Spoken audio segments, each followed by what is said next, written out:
Sterling Sharpe retired with more receiving titles than Michael Irvin, more touchdowns per game than Andre Reed, and a highlight reel that would make even Jerry Rice nod in approval. He was a 5-time Pro Bowler, a 3-time All-Pro, and the best receiver in football for a 5-year stretch.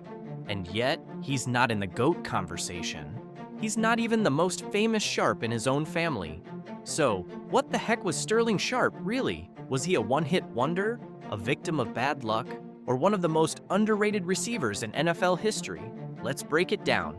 Before we continue, if you enjoy this content, please like and subscribe to the channel. Now let's dive in. Let's start at the beginning. To understand Sterling Sharpe, you need to go back to Glenville, Georgia. Born April 6, 1965, Sharpe grew up in a humble setting, raised by grandparents, with his younger brother Shannon by his side. In high school, he played multiple positions: running back, receiver, even linebacker. His athleticism showed early, but it was at the University of South Carolina where he started making noise. There, he set school records: 169 career receptions, 2,497 yards, 17 receiving touchdowns. He caught at least one pass in 34 consecutive games during his college career. He was so dominant that the Gamecocks retired his number 2 jersey while he was still playing. Sharpe, aggressive route running, natural hands, willingness to go over the middle. Critics say those traits from college foreshadowed his NFL identity, but some questioned whether his ceiling would be limited by size or contested catchability at the pro level. When the 1988 NFL draft rolled around, the Green Bay Packers selected him 7th overall out of South Carolina. The Packers, at that time, were a middling franchise, struggling to reclaim their glory. Sterling arrived in an organization in need of star power. He was built like a running back, 6 foot 0 inches, 207 pounds, thick through the hips, and mean as a junkyard dog. He didn't just run routes, he bullied corners. He didn't just catch passes, he snatched them out of the air like he was mad at the ball. Let's talk stats, because Sharpe's numbers are criminally underrated. In just 7 seasons and 112 games, he caught 595 passes for 8,134 yards and 65 touchdowns. That's an average of 85 catches, 1,162 yards, and 9 touchdowns per 16 games. For comparison, Michael Irvin averaged 74 catches, 1,180 yards, and 7 touchdowns per 16 games over his career. In his rookie season of 1988, Sharpe flashed. He played all 16 games, caught 55 passes for 791 yards and 1 touchdown. Not earth-shattering for a first-year wide receiver, stepping into a lesser offense. Year 2, 1989, was his breakout. He led the league with 90 receptions, becoming the first Packer to do so since the days of Don Hutson. He also posted 1,423 yards and 12 touchdowns. That 1989 campaign elevated expectations. Critics who doubted whether he could handle high volume were quieted. He was number 1 in receptions, among the league's top in yardage. In 1990, he followed up with 67 catches, 1,105 yards, and 6 touchdowns. Still over 1,100 yards, still a wide receiver one for Green Bay. 1991 was less flashy. 69 receptions, 961 yards, 4 touchdowns, but steady. Through 4 seasons, Sharpe displayed a rare consistency. He never missed a game. He was always on the field, always a target. But at this point, Green Bay still lacked playoff relevance, and Sharpe lacked the national respect he would later force upon the league. That would change in 1992. 1992 was the year everything clicked. The Packers brought in Brett Favre via trade. Sharpe and Favre formed a connection that instantly altered Green Bay's trajectory. Sharpe posted 108 receptions, 1,461 receiving yards, and 13 touchdowns that year, leading the league in all 3 categories. He achieved the rare receiving triple crown: receptions, yards, touchdowns. That same year, In the final game, he broke the NFL single-season receptions record held by Art Monk's 106. But 1993 was arguably his greatest statistical season. He caught 112 passes, breaking his own record, racked up 1,274 yards, and 11 receiving touchdowns. He became the first wide receiver in NFL history to post consecutive 100-plus reception seasons with 1,250-plus yards and double-digit touchdowns. In 1994, his final year, he still produced at elite level. 94 receptions, 1,119 yards, and 18 touchdowns. That 18-touchdown mark was tied for the second-best single-season total in NFL history at that time. From 1992 to 1994, Sharpe was arguably the most fearsome receiver in the league. He consistently drew double coverage, punished cornerbacks over the middle, and exploited mismatches. His route tree had depth, his hands were reliable, and his toughness was real. Sharpe led the NFL in receptions 3 times, 1989, 1992, 1993, in receiving touchdowns twice, 1992, 1994, and in receiving yards once 1992. In 1992, he became just the 6th player in NFL history to win the receiving Triple Crown, leading the league in catches, yards, and touchdowns. The only other guys to do that? Ja'Marr Chase, Jerry Rice, Steve Smith, and Cooper Kupp. Not bad company. His 18 touchdown catches in 1994 were an NFL record at the time for a non-Jerry Rice human. He was Brett Favre's first true go-to guy, and the Packers' offense ran through him. If you needed a third down conversion, you went to Sharpe. If you needed a red zone score, you went to Sharpe. If you needed someone to block a linebacker on a sweep, you went to Sharpe. He was the ultimate do-it-all receiver. He never missed a regular season game. At his best, he was doing what legends do, redefining expectations for consistency, volume, and scoring. Here's where Sharpe's career took a drastic and tragic turn. In 1994, at age 29, Sharpe suffered the injury while blocking in a game against the Atlanta Falcons, which resulted in his head and neck whipping forward violently. Although he played in the following week's game, he re-injured his neck, and it was later discovered he had 2 loose vertebrae. Doctors determined that another hit could have resulted in paralysis or death, leading to his retirement at age 29. He was coming off back-to-back seasons with 100-plus catches and double-digit touchdowns. He was at the absolute peak of his powers. If not for that injury, he would have played with Favre for another 5 years, maybe more. He would have been the number 1 receiver on a Super Bowl team. He would have put up numbers that would have made him a first-ballot Hall of Famer. He never played again. That surgical necessity ended what looked like a Hall of Fame-level, decade-long run. What makes Sharpe's case haunting is duration. Most great receivers compile 12 to 15-year careers. Sharpe was gone by 29, after just 7 seasons.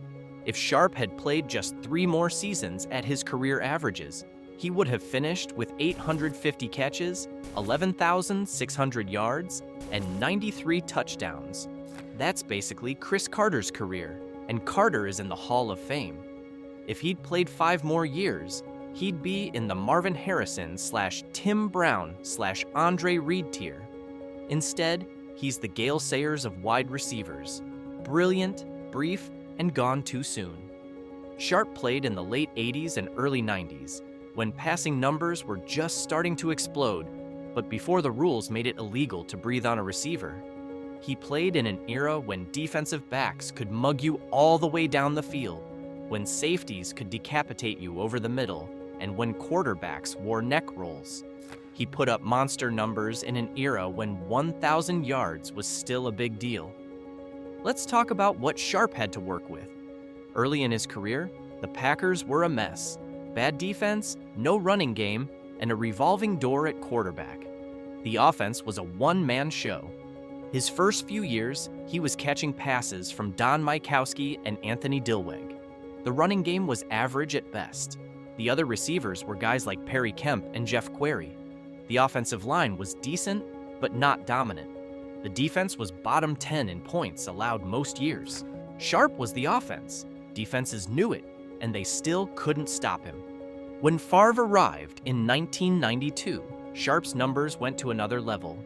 In their 3 years together, Sharpe averaged 108 catches, 1,285 yards, and 13 touchdowns per season. That's prime DeAndre Hopkins territory, but in a much tougher era for receivers. Sharpe was still the clear number one option. Defenses rolled coverage his way every week. He faced double teams, bracket coverage, and the best cornerbacks in the league, and he still produced. Compare that to Jerry Rice, who had Joe Montana, Steve Young, John Taylor, Roger Craig, and a Hall of Fame coach, or Michael Irvin, who had Troy Aikman, Emmitt Smith, and Jay Novacek. Sharpe was the offense in Green Bay, and he still dominated. This is the part that drives Packers fans, and anyone with a sense of football justice, crazy. Sharpe had to wait 31 years before being inducted to Hall of Fame. This is almost highway robbery. Why did Sharpe have to wait so long for this? Because his career was too short and politics. The Hall's unwritten rule is that you need at least 8 to 10 seasons of production to get in, unless you're Gale Sayers or Terrell Davis. If Terrell Davis can get in for 3 great years and Gale Sayers for 5, why did Sharpe have to wait so long? But here's the thing. Sharpe was as dominant as any receiver in NFL history for a 5-year stretch. From 1989 to 1994, he led the league in catches, yards, and touchdowns. He was a 3-time first-team All-Pro. He was the best receiver in football, period. So when we ask, how good was Sterling Sharpe actually? The answer is, one of the most dominant receivers for his time, tragically shortened. In his first 7 seasons, Sharpe's 595 receptions was the most ever by any player in their first 7 seasons. He ranks second only to Jerry Rice in yards and touchdowns in that same span. Among Packers lore, he broke club records for receptions, 595, was second in career yards at retirement, and second in career touchdowns. He and Favre connected for 41 touchdown passes. That was a team record for a quarterback-wide receiver duo at the time. From a season-level perspective, his 112 catches in 1993 remain one of the top single-season receptions totals in Packers history. His 1,461 yards in 1992 was the first time any Packer ever broke 1,400 receiving yards in a season. His 18 touchdowns in 1994 stayed as a tied Packers single-season record for receiving touchdowns when Davante Adams achieved this in the 2020 season. In short, even shortened, Sharpe's statistical profile and peak place him among the upper tier of great receivers. Sterling Sharpe's Hall of Fame selection in 2025 finally gave him the formal recognition he deserved. He becomes one half of a historic sibling pair. Sterling and Shannon Sharpe are the first pair of brothers inducted into the Pro Football Hall of Fame. Shannon, in giving Sterling one of his Super Bowl rings years ago, once said Sterling's influence was the reason he even made it. At his induction, Sterling joked referencing Shannon's only second-best player in the family remark, saying he agreed with it. From a cultural and franchise impact perspective, for Green Bay, Sharpe was a bridge from the dark years into the resurgence era under Favre. He brought excitement and national attention to a small market franchise. Younger receivers cite him as a model of toughness and consistency. He also turned analyst and television personality post-career, providing insight drawing from experience. But perhaps the most compelling part of his legacy is what could have been. That eternal question, in a full-length career, would Sterling Sharpe be in the conversation alongside Calvin Johnson, Randy Moss, Jerry Rice, not just as a peer, but as an equal? Let's be real, Sterling Sharpe is the king of the what if. What if he'd played with Favre for 5 more years, where you can't touch a receiver after 5 yards? He'd have put up numbers that would make fantasy owners faint. These are impossible questions to answer with certainty. But the data, the peak, the dominance, all support an affirmative. In the pantheon of NFL wide receivers, Sterling Sharpe sits slightly off camera, brightened now with his Hall of Fame induction, a shining might-have-been, whose actual chapters remain legendary in their own right. Plus, Sharpe is the only guy who could make a 7-yard slant look like a 70-yard bomb. He was so physical, he once blocked a linebacker into the Gatorade table just for fun. And if you ever see him on TV, you know he's still got that edge. Just ask Shannon. So, how good was Sterling Sharpe actually? He was better than you remember, better than his career length suggests, and better than most receivers who have ever played the game. He wasn't Jerry Rice, but he was a lot closer to that conversation than many give him credit for. And in an era defined by physicality and defense, that's saying something. If you're still calling Sharpe a what if, you're missing the point. If you had a time machine and could give Sharpe 10 more seasons, he'd rank among the very best receivers ever. He was a baller, a leader, and the reason the Packers were relevant before Favre became a legend. He deserves more respect than he gets. And if you don't believe me, go watch his 1992 and 1994 seasons again. Just maybe skip the neck injury part if you're a Packers fan. What do you think? Where does he rank among the receivers of his generation? Who do you think would be Sharpe's modern comparison? Let me know in the comments. Don't forget to like and subscribe to the channel. See you in the next one.